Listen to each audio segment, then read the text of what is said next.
পৃথিবীর উপর নেই, আমি আর মদিনা শরীফে থাকবো না। হযরতে বিলাল রাদিয়াল্লাহু তাআলা আনহু মদিনা ত্যাগ করে সিরিয়ার হলব নগরে চলে গেলেন। কোনটার কারণে? নবীর প্রেমের বিচ্ছেদের কারণে। কোনটার কারণে? নবীজির প্রেমের, জোরে বলুন কোনটার কারণে? নবীজির প্রেমের বিচ্ছেদের কারণে বিলাল রাদিয়াল্লাহু তাআলা আনহু মদিনা ত্যাগ করে সিরিয়ার হলব শহরে চলে গেলেন। আল্লাহু আকবার, জোরে বলেন না। আমি বুঝতেছি আমার তো শরীর গরম আছে, আমি বুঝতেছি আপনাদের শরীর বোধ অবশ হয়ে গেছে নাকি? তাহলে জোরে বলেন না সুবহানাল্লাহ। আসলে দিবারাত্রি যদি সমস্ত ডে আর সমস্ত অনেক যদি ওয়াজ থাকে তাহলে মানুষের মন কিন্তু বিরক্ত হয় কিনা আমার ভাইয়েরা? এই জন্য আপনাদের ওয়াজ শুনতে শুনতে পাত্র যেটা আছে একেবারে পড়ে গেছে। জি, বেশি লম্বা করবো না। আমি কিন্তু আমার পরীক্ষার ডিউটি আছে সামনে, 3 তারিখ থেকে আবার মেট্রিকের ডিউটি। জি, প্রশ্ন রেডি করবো, আগামী 22 তারিখ থেকে আবার ডিউটি। এইভাবে অনেক পরিশ্রান্ত, কিন্তু আমার সৈয়দ সাহেব এত বেশি আমাকে মজবুর করেছেন, আসতেই লাগবে। এখানে আবার পরে দেখি আমার হাফিজ সাহেব অত্যন্ত আমার প্রিয়, অত্যন্ত আমার শ্রদ্ধেয়, দেখার পরে আমার মনটা খুশ হয়ে গেছে। আর আপনারা যখন মহফিলের মধ্যে এত নীরবতা পালন করে বসে আছেন, আরো বেশি আমি খুশি হয়ে গেছে। এই নীরবতা বজায় রাখবেন তো, আর বেশি কষ্ট দিব না সামান্য সময়। পড়ুন দুরূদ শরীফ, আল্লাহুম্মা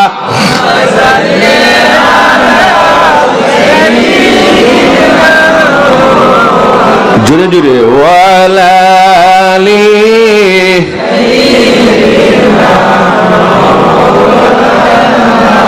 আল্লাহুম্মা সাল্লি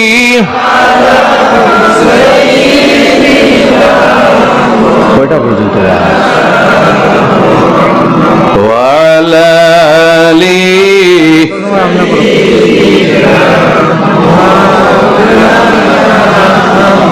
আচ্ছা, এই টপিকটা হয়তো আপনাদের জন্য একটু কঠিন হইতেছে নাকি? জি আমার ভাইয়েরা, নবীর মহব্বতের প্রয়োজন আছে, আছে কিনা? নবীর মহব্বত সরাইবার জন্য কত চক্রান্ত চলতেছে আপনারা কিন্তু বুঝতেছেন না। জি, এজন্য আপনারা এই এলাকার মানুষ প্রত্যেক কিন্তু আহলে সুন্নাত ওয়াল জামাতের মানুষ। আমি অন্য কোন আপনার সংগঠনের আমি মন্দ বর্ণনা করতেছি না, আমি আমার আহলে সুন্নতের যারা তাদের কথা বলতেছি, ঠিক আছে তো? আমার ভাইয়েরা সবাই দাবি করে আমার মধ্যে নবীজির মহব্বত আছে, সবাই দাবি করে আমাদের মধ্যে নবীজির মহব্বত আছে, কিন্তু নবীর মহব্বত যদি থাকে তাহলে তার প্রমাণ কিন্তু দিতে লাগে, লাগে কিনা? অনেক মানুষ আছে অনর্গল 2 ঘন্টা 3 ঘন্টা পর্যন্ত ওয়াজ করবে, কিন্তু রাসূলুল্লাহর দরুদ শরীফ পড়তে রাজি হয় না, ঠিক না? এজন্য মহব্বত আলাদা, আমল আলাদা। মনে ভাববে না যে আমি কোনো পার্থক্য করতেছি, নাউজুবিল্লাহ। নবীজির যুগে মুনাফিকের দল ছিল, লম্বা কুর্তা, পাগড়ি থাকতো, লম্বা দাড়ি ছিল, দাড়ির কোনো অভাব নেই, ফরেজগারির কোনো অভাব নেই, লেবাসের কোনো অভাব নেই, কিন্তু রাসূলুল্লাহর বিরুদ্ধে কিন্তু ওরা ষড়যন্ত্র করত। তাই বোঝা গেল আমার ভাইয়েরা, ওই মুনাফিকের দলের মধ্যে কিন্তু রাসূলুল্লাহর মহব্বত ছিল না, ঠিক না আমার ভাইয়েরা? এর জন্য আমি বলতেছি নবীজির মহব্বতের প্রমাণ স্বরূপ আমার ভাইয়েরা, আমি কি বলতেছিলাম, কোন ঘটনা বলতেছিলাম? বিলাল, হযরতে বিলাল রাদিয়াল্লাহু তাআলা আনহু মদিনা শরীফ ছেড়ে সিরিয়ায় চলে গেলেন। 1 বছর পর্যন্ত থাকলেন। হঠাৎ একদিন নবীজিকে স্বপ্ন যুগে দেখলেন। জোরে বলুন সুবহানাল্লাহ। আপনারা কি নবীজিকে স্বপ্ন যুগে দেখতে চান? জি, আগে বলেছিলাম, এখন ওই টপিকটা আমি আবার এনেছি। নবীজিকে যদি স্বপ্ন যুগে দেখতে চান তাহলে কি করতে লাগবে আমার ভাইয়েরা? নবীজির সুন্নতের উপর আমাদের আমল করতে হবে, আর বেশি বেশি নবীজির উপর দুরূদ শরীফ পড়তে লাগবে। একজন একটা কিতাব মুখতসরুল মানি, যখন মাদ্রাসা ছিল তখন আমি এই মুক্তসরের মান অত্যন্ত কঠিন কিতাব, সেই কিতাবটি আমি পড়াইতাম। এই মুক্তসরুল মানির রাইটার যিনি, ওনার নাম সাদউদ্দিন তাফতাজানী রহমাতুল্লাহি তাআলা আলাইহি। এক সময় কিন্তু ওনার স্মরণ শক্তি খুব বেশি দুর্বল ছিল, কোনো কিছু মুখস্থ হতো না, ওনার স্মরণ শক্তি একেবারে নাই ছিল। বাড়ির মধ্যে গিয়ে সর্বদা রাত্রে আল্লাহর দরবারে খন্দন করতেন, যায় আল্লাহ আমি কোরআন কিভাবে মুখস্থ করব, কিবা কিতাব কিভাবে আমি পড়ব। আয় আল্লাহ আমার ইচ্ছা ছিল কিতাব লেখবার, কিন্তু আমার স্মরণ শক্তি একেবারে দুর্বল। স্কুলের ছাত্র ছাত্রী যারা সবই তোমাদেরকে বলতেছি, স্মরণ শক্তি কিন্তু সবার এক সমান নয়, এক সমান তিন প্রকারের। আর লাস্ট প্রকার যেটা আছে সেটা হলো একেবারে নিম্নে স্তরের, এটাকে বলে জেহনে গবি, অর্থাৎ পড়তে পড়তে পড়তে পড়তে মুখস্থ হয় না, কিন্তু পড়া ত্যাগ করিও না। বিচিত্র নয়, আল্লাহ তোমার স্মরণ শক্তিকে বাড়িয়ে দিয়ে সবচেয়ে টপ লেভেলে নিয়ে পৌঁছে দেবে। জোরে বলুন সুবহানাল্লাহ। সাদউদ্দিন তাফতাজানী রহমাতুল্লাহি তাআলা আলাইহির স্মরণ শক্তি একেবারে দুর্বল ছিল। রাত্রে ক্রন্দন করতেন, আয় আল্লাহ আমার স্মরণ শক্তি দুর্বল, আমি কিভাবে পড়ব। এইভাবে ক্রন্দন করতেন আর আল্লাহর কাছে সাহায্য প্রার্থনা করতেন, আর মনে মনে ভাবতেন ইয়া রাসূলুল্লাহ। হঠাৎ একদিন দুইজন মানুষ ওনার বাড়িতে রাত্রে, গভীর রাত্রে আসলেন। আসার পরে ডাক দিলেন, সাদউদ্দিন তাফতাজানী তুমি ঘর থেকে বের হও। ভয় করলেন, আরে এত রাত্রে খেয়ে ঘর থেকে বের হওয়ার জন্য বলতেছেন, আমরা বাইরে হইব? জি, বর্তমান যে ফিতনার যুগ, এই যুগে কোনো মানুষ রাত্রে 3 ঘটিকার সময় যদি ডাক দেয় আর অপরিচয় মানুষ যদি থাকেন, তাহলে কোনো মানুষের সাহস হবে ঘর থেকে বের হওয়ার? সাহস হবে না, ফিতনার যুগ। হযরত সাদউদ্দিন তাফতাজানী শুনতে লাগলেন, খেয়ে ওনার কাছে লাগলো অপরিচিত একটি আওয়াজ। সাহস করে ঘর থেকে ডাক শুনে বের হলেন। বের হওয়ার পরে দেখতে পেলেন পূর্ণিমার চন্দ্রের মতো উজ্জ্বল মুখমণ্ডল বিশিষ্ট একজন মানুষ। ওই মানুষের সঙ্গে আর একজন মানুষ আছেন ছোট্ট। আল্লাহর হাবিব আলাইহিস সালাম বলেন, হে সাদউদ্দিন তাফতাজানী তুমি সর্বদা ক্রন্দন করতে, তোমার স্মরণ শক্তি নেই। তোমার ক্রন্দন আমি নবীজি মদিনা শরীফে শুনতে শুনতে আর সহ্য হয় নাই। তোমার স্মরণ শক্তি বাড়াইয়া দেওয়ার জন্য আমি রাসূলুল্লাহ তোমার বাড়িতে চলে এসেছি। মুখটা খুলো। মুখ খুললেন, রাসূলুল্লাহ 3 বার থুতু মোবারক দিলেন। সঙ্গে ছিলেন হযরতে আলী। কে ছিলেন? হযরতে আলী। হযরতে আলী দিলেন 2 বার। জিজ্ঞাসা করা হলো, হে আলী 2 বার কোন কারণে দিলেন? হযরত আলী বললেন, আমি যদি 3 বার দেই তাহলে আমি বুঝবো আমি রাসূলুল্লাহর সমান হয়ে গেছি, এজন্য আমি 2 বার দিলাম। পরের দিন সকাল হইতে না হইতে দেখা যায় হযরত সাদউদ্দিন তাফতাজানীর স্মরণ শক্তি আল্লাহ সবচাইতে বেশি বাড়িয়ে দিয়েছে। কোনটার কারণে? রাসূলুল্লাহ থুতু মুবারকের কারণে আল্লাহ স্মরণ শক্তি বাড়িয়ে দিয়েছে। এখানে অনেক হাফিজ তালেবা আছেন। একজন আশিকে রাসূল পৃথিবীর মধ্যে ছিলেন, ওনার নাম আলা হযরত আহমদ রেজা খান সাহেব রহমতুল্লাহি তাআলা আলাইহি। ওনার বাড়ি বেরেলি শরীফ। তালেবা যারা নাম বুঝবে, কি নাম? আলা হযরত। কি নাম? আলা হযরত।